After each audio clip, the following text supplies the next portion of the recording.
Today I thought, this is, as the bishop said and as we prayed this morning, this is the feast of the triumph of the Holy Cross. And as a graduate of the College of the Holy Cross, this is a big day. And I thought it would be a good time to talk about victory rather than defeat. You know, oftentimes when somebody from the diocese is standing up here at an event like this, we look back on the legislative session that just passed, we tend to have to measure our successes in very small increments, things being what they are. But this year, we have a couple of significant victories, including one that we could certainly call historic. And so I thought rather than just going back and talking about all the bills, I thought that what we do is take just a couple of those victories and recount those and think about the lessons that we can draw from them as far as our future advocacy goes. And by the way, I hope everyone here is signed up for Catholic Citizenship News. If there isn't, if you're not, Meredith would break my arm if I didn't ask you to do this. The life you save today, or the life you respect, will be mine. If you please will sign up for Catholic Citizenship News. So go on the webpage and sign up if you're not signed up already. So the first bill, pride of place, obviously has to go to House Bill 455, the abolition of the death penalty. Yes, go ahead, give yourselves a round of applause. You know, probably everybody in this room was a part of that effort. And one of the really cool things about it, from my perspective, I'm sure Shannon would say the same thing, and Ellen from Cornerstone's perspective, and from all of the different organizations that were in the middle of the fight to get this done, was that it was an eclectic group that was working on that advocacy. You know, you had sponsors, you had organizations that were together on this that you wouldn't find together in any other circumstance. And there's something very affirming about that what we're dealing with here transcends partisanship. And it really is something that calls right to the heart of the human. So that was also true, obviously, with the grassroots work.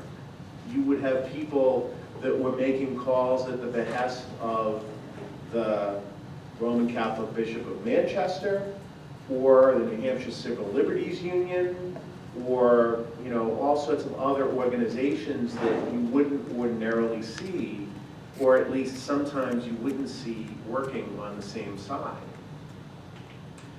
And Catholics, of course, played a hugely significant role in that effort. And I personally think that the watershed moment in the passage of that legislation was the John Breckinridge article in Parable magazine. Does everybody remember that? And everybody here, I'm sure, knows who John Breckinridge is, the partner of the late Officer Michael Briggs. And I know many of the legislators that I spoke to, and I believe this also is true with respect to the Speaker of the House himself, was converted on this issue. And I use the word conversion advisedly because of that article. It was so persuasive that John Breckinridge was able to make such a witness in terms of the defense of life. There's some lessons, I think, that we can draw from that whole experience. The first one And this is really important to keep in mind, because I know everybody in this room is very involved in advocacy. And let me apologize in advance, because there may be things I say that you've heard me say 17 times before in other venues. But one of the things that is really important for us to remember is that the stuff that we advocate for or against is based on both reason and revelation. The stuff that we advocate for, whether it's against the death penalty or whatever, we do it because we believe in Jesus Christ. We're baptized into Jesus Christ, and we have the gift of revelation. We know that God created the universe. We know that God created us. We know that God affirmed the goodness of creation in Genesis, and God affirmed the goodness of creation in the resurrection of Jesus Christ in his body. And so we proceed, with the knowledge of all of that. That tells us why we engage in the advocacy. But it doesn't mean that being a people that is in support of life is something which is a religious thing, right?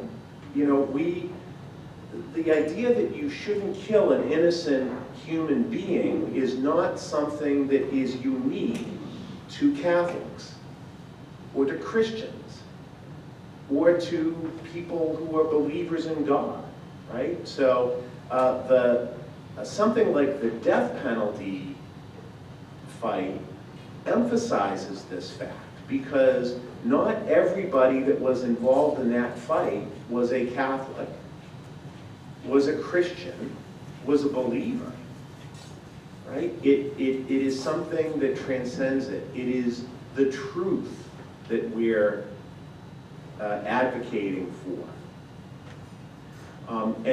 As the Declaration on Religious Liberty at the Second Vatican Council, Dignitatis Humanae, read that, because it talks about why we do what we do. And it talks about the fact that reason is something that everybody knows. All humans know that. We Catholics understand things in the light of revelation as well. So that basically gives us an even higher responsibility to be doing what we do. But everybody can affirm the truth that is presented to them just by virtue of the fact that human beings have the gift of reason. And the reason that I say that is because, especially in life-related areas, people are always trying to say, well, get your rosaries off my ovaries and stuff like that, right? It's like you can't bring religion into the equation. And so the more that people who are on the other side of us on these legislative issues are able to paint these things into the imposition of religious beliefs on people, then the easier it is to marginalize those beliefs. So I personally think it's really important for us to distinguish between the reason why we're advocating and what it is that we're advocating for. Every single thing, if you look in Faithful Citizenship, the bishop's document that I'm sure all of you have probably looked at, you remember in Faithful Citizenship how there are various issues which are highlighted by the bishops as the themes of Catholic social teaching that we should be attentive to. Those particular things like care for the poor, like the defense of life. Every single one of those things are things that you don't need to even believe in God to affirm. So, you know, let's just keep fighting for the truth here and not allow ourselves to get marginalized by people being able to say, well, you're just defending life because you're Catholic. So the death penalty fight is sort of an iconic event in that regard, because it shows that life-related advocacy is not something that is unique to or limited to Catholics. I think also one of the other things that really I was very proud of in terms of Catholic advocacy on the death penalty is that it illustrates the consistency of our approach. You know, we believe in the defense of life at every stage. We don't need to go in and say, well, we're in favor of it here, but we're not in favor of it here. And you know, that's a really good thing. It's a prophetic witness.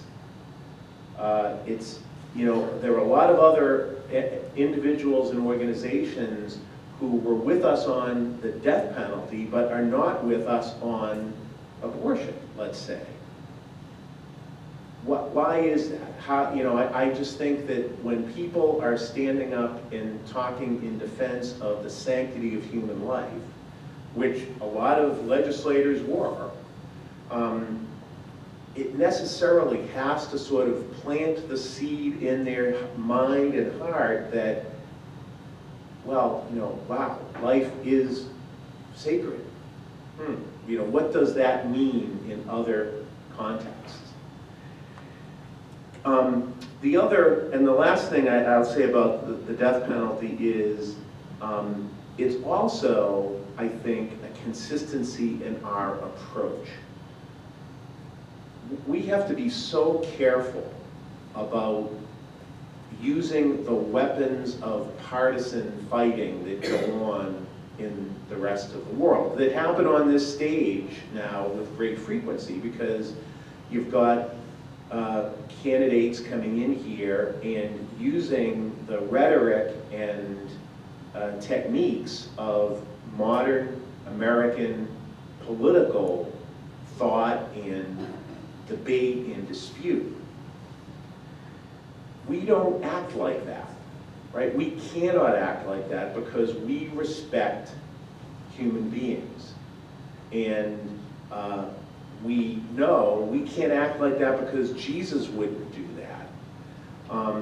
It's also, by the way, a really stupid thing to do if you're trying to persuade somebody, right? I mean, that at the bottom line of all of this is persuasion. It's trying to persuade somebody to agree with your perception of what is the truth. And you're never going to do that by punching the person in the head. You know, it's just not going to be a successful approach. And that's the genius, by the way, of Dignitatis Humanae, because it looks at things from that perspective. Even boiling down to issues of religious belief. It's freedom, right? The spirit of, the spirit is freedom and liberty.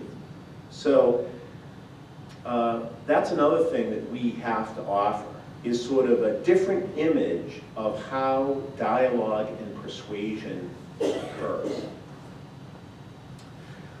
The other bill that I just want to touch on here, and this is exceedingly important because this is going to come up over and over and over again. Many of you have heard me talk about this as the whack-a-mole legislation. That is assisted suicide. So this year, there was a bill filed called House Bill 291, which actually didn't mention assisted suicide at all, but was about assisted suicide. It was to create a study of palliative care in other end-of-life initiatives.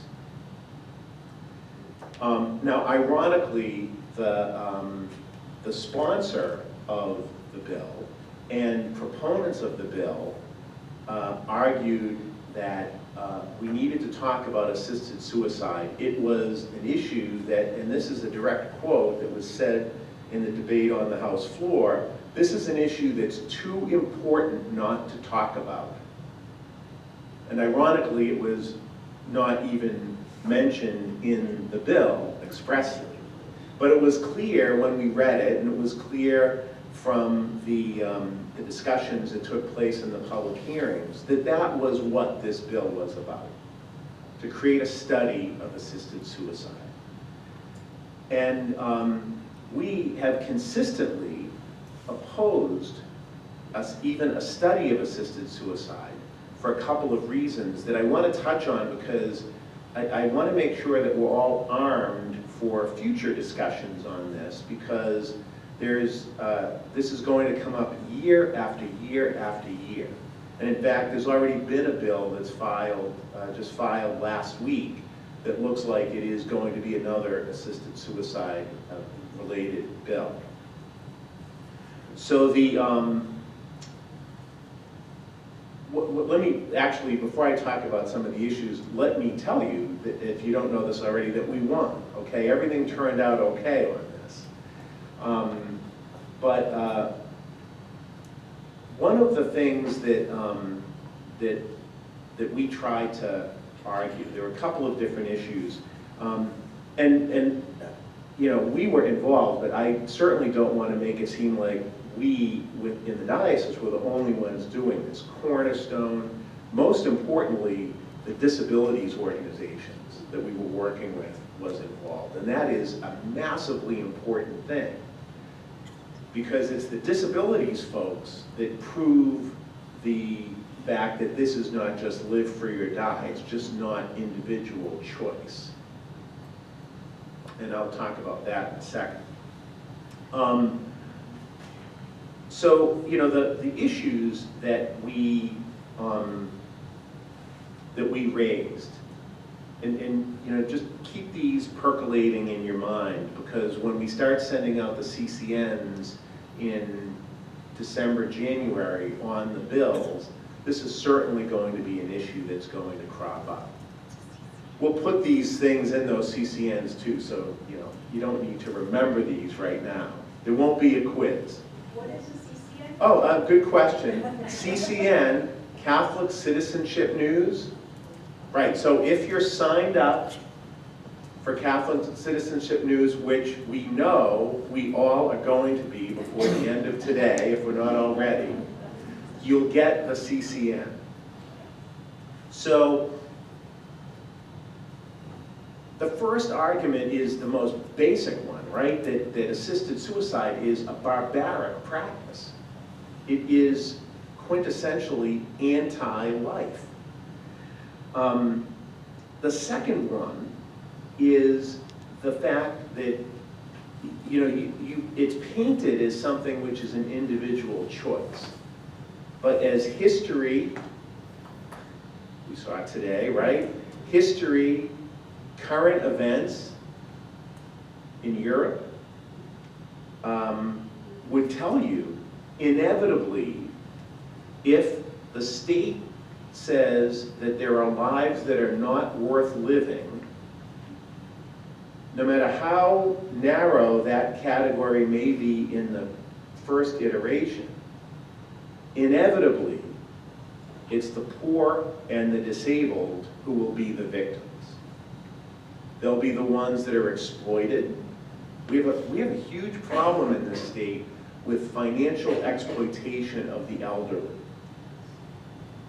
Just think about what happens if we arm the exploiters now with essentially death as a weapon to wield, to try to pressure people into committing suicide. Don't you think that would be better? Wouldn't you like to do that? What about the cost of care? You know, it's going to be a lot cheaper for an insurance company, or even the state, right, which is deciding on Medicaid funding.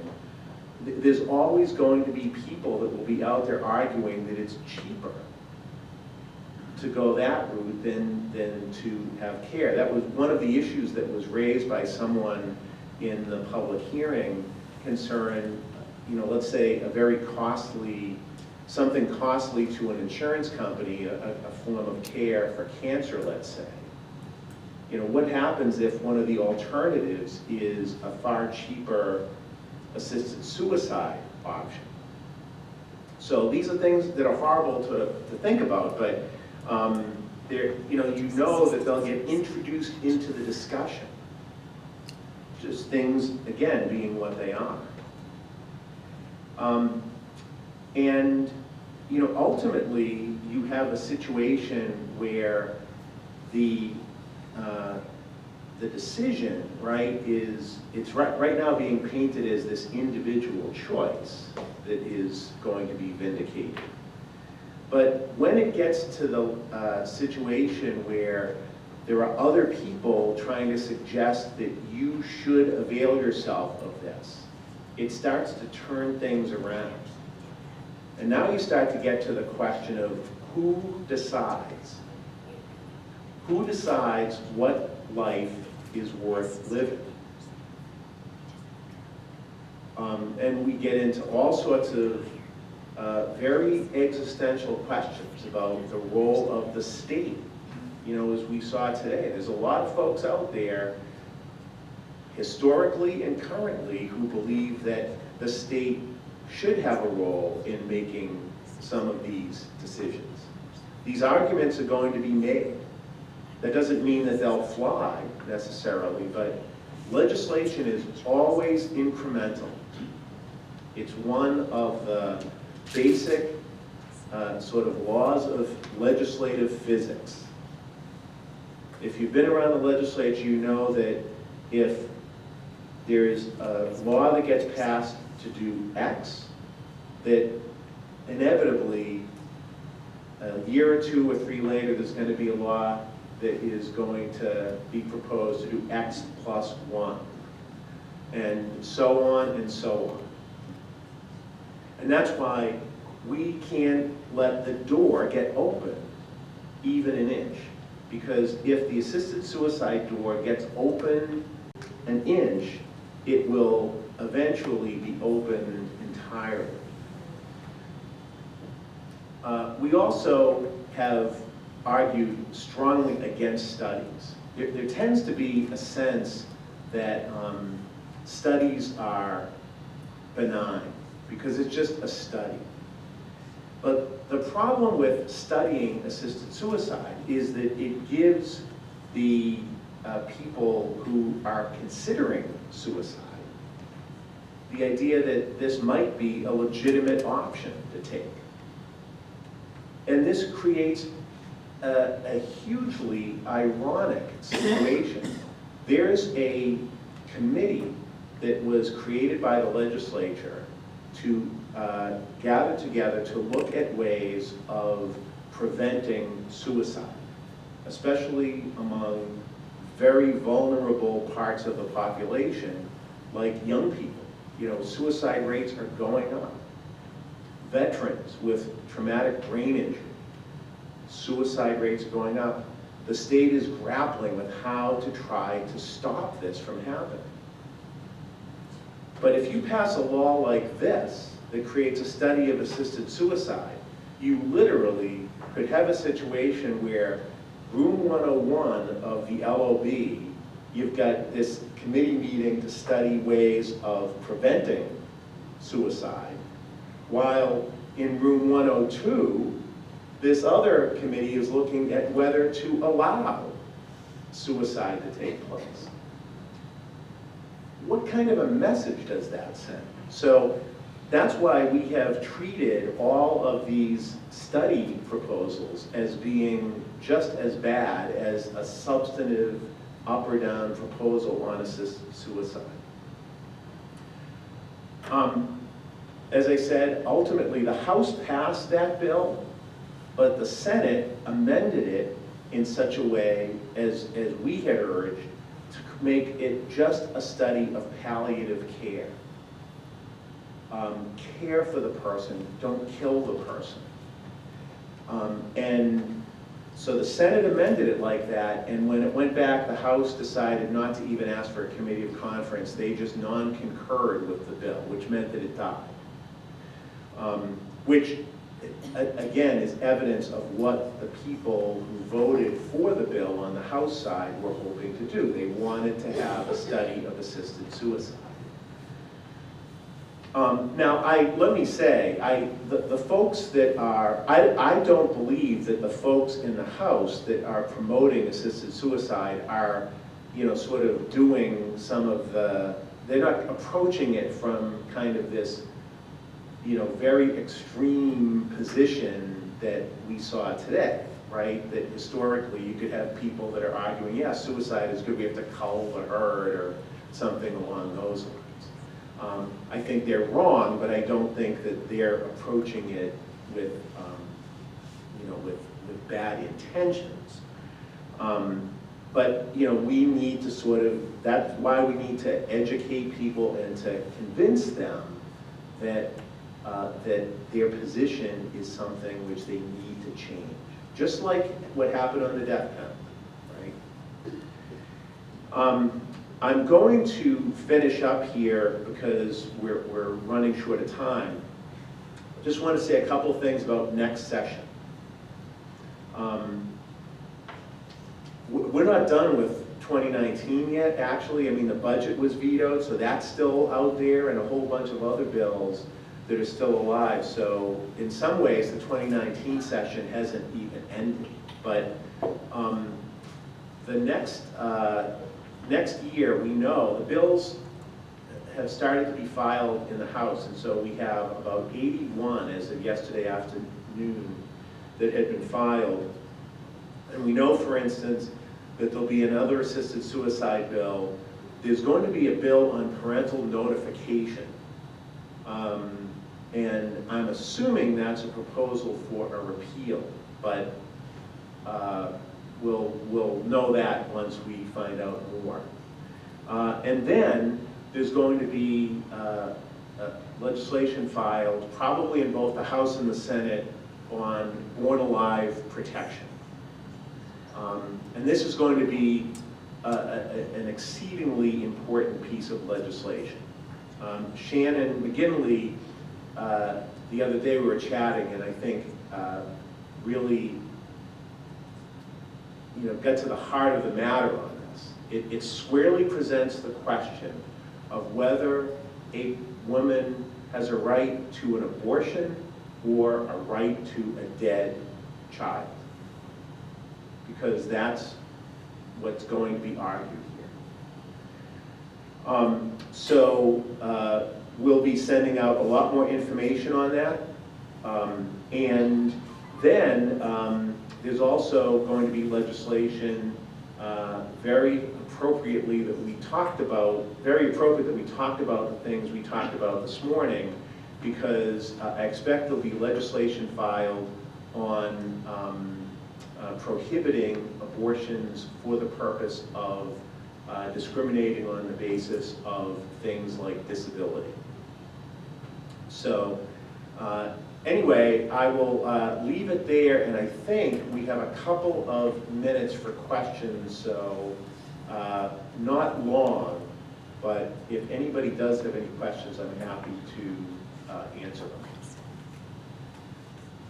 I saw you first. In the beginning, you were talking about trying not to manage things in ways with our faith versus everyone's, moral choice on, like, how do we manage that, the marginalization to faith versus our obligation to witness our faith? Did everybody hear that? How do we manage marginalization of our faith with the obligation to witness for our faith? It's a great question. We've been spoiled. because we have grown up in a country where both religious liberty is recognized, and because, at least in New England, certainly was the case when I grew up in Boston. I'm sure you didn't figure that I came from Boston when I started talking. You know, Catholicism was the ascendant, right? It was, everybody was Catholic. You know, Catholics ran City Hall, right, and the legislature, and so it was a completely different situation than the way Christianity developed, right, in the Roman Empire. It's very different from the way that our brothers and sisters around the world have to experience living out their faith, the way that they live it out. And so I think we need to be careful to not think that because things aren't like they were before, that somehow we are really oppressed. Because we're not, compared to our brothers and sisters in other places. So how is it that we witness under those circumstances? I think that one of the things about evangelization and politics, does get back again to persuasion. The Holy Father talks about this a lot now. And if you look at the first letter of Peter, it's also in there. It's trying to persuade people by attraction. It's by the way that we live our lives. And that's how we're going to witness. In the first letter of Peter, you may remember that in the letter it says, always, live your lives well, don't get brought to trial for being a bad actor, but always be ready to answer questions about this hope of yours. And I think if folks see us living our lives as lives of service, if we're washing one another's feet, if we're living lives of joy, that's how folks are going to be attracted to what it is that we've got to offer. So I think that if we live our lives like that, we have to trust in God that everything else will flow from it. The consistency of what it is that we're arguing, I hate to use the word argument, but it's just sort of a lawyer's term, but the consistency of our positions on things. Live out our lives in such a way that people want to know, why is it that those folks are so different? That countercultural witness can be done just by the way that we do things. And that's really important, because that's the way that people are going to, it's not threatening, right? If we're just living our lives, we're washing one another's feet, folks are going to want to know about that, because it's a very attractive kind of icon, as opposed to what exists as normal life in the world today.